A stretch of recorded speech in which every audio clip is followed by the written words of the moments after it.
सरस्वती का अर्थ होता है बहाव। यह बहाव केवल पानी का नहीं बल्कि विद्या और कला का भी है। यही वजह है कि इन्हें विद्या और कला की देवी भी कहा जाता है।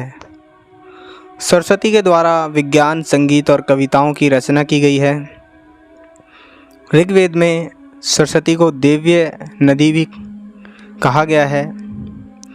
साथ ही इन्हें पवित्रता और उर्वरता की देवी भी कहा गया है। सरस्वती को अन्य नामों से भी पुकारा जाता है, जिनमें भागेश्वरी, शतरूपा, ब्राह्मी, बगदेवी, ब्रज, शारदा आदि प्रमुख हैं।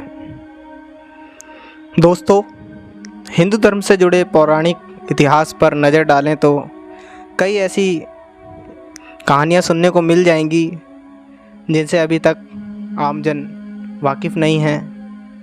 विस्तृत इतिहास होने की वजह से कुछ घटनाएं छूट जाती हैं तो कुछ नज़रअंदाज कर दी जाती हैं। इन्हीं कहानियों में से एक है सृष्टि के रचयिता ब्रह्मा का अपनी ही बेटी के साथ विवाह करने की घटना। दोस्तों, यह बात तो हम सभी जानते हैं कि त्रिदेव के हाथों में ही इस सृष्टि की बागडोर समाहित है।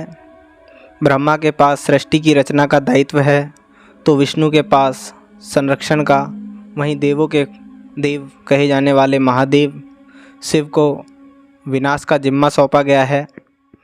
इसी विनाश के बाद फिर से शुरू होता है सर्जन का चक्र।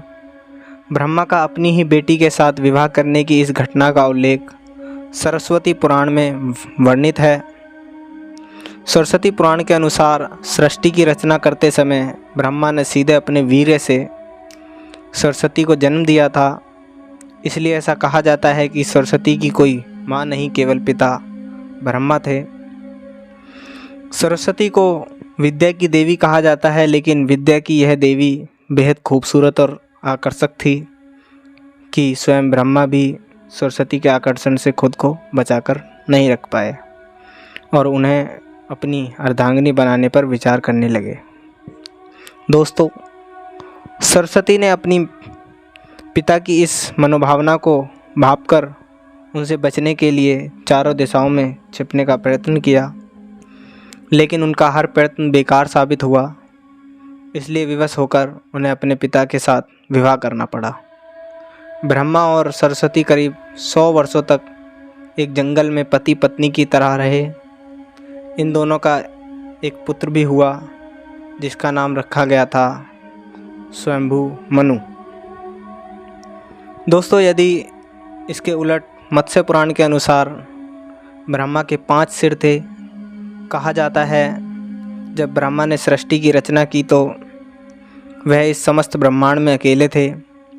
ऐसे में उन्होंने अपने मुख से सरस्वती, संध्या, ब्राह्मी को उत्पन्न किया। ब्रह्मा अपनी ही बनाई हुई रचना सरस्वती के प्रति आकर्षित होने लगे और लगभग उन पर अपनी दृष्टि डाले रखते थे। ब्रह्मा की दृष्टि से बचने के लिए सरस्वती चारों दिशाओं में छिपती रही, लेकिन वह उनसे नहीं बच पाए। इसलिए सरस्वती आकाश में जाकर छिप गई, लेकिन अपने 5वें सिर से ब्रह्मा ने उन्हें आकाश में भी खोज निकाला और उनसे सृष्टि की रचना में सहयोग करने का निवेदन किया। सरस्वती ने विवाह करने के पश्चात प्रथम मनु का जन्म दिया। ब्रह्मा और सरस्वती की यह संतान मनु को पृथ्वी पर जन्म ले जाने वाला पहला मानव कहा जाता है। इसके अलावा मनु को वेदों, सनातन धर्म और संस्कृति समेत समस्त भाषाओं का जनक भी कहा जाता है। प्रजापति ब्रह्मा का अपनी ही पुत्री के प्रति आकर्षित होना और उनके साथ संभोग करना अन्य सभी देवताओं की नज़र में अपराध था।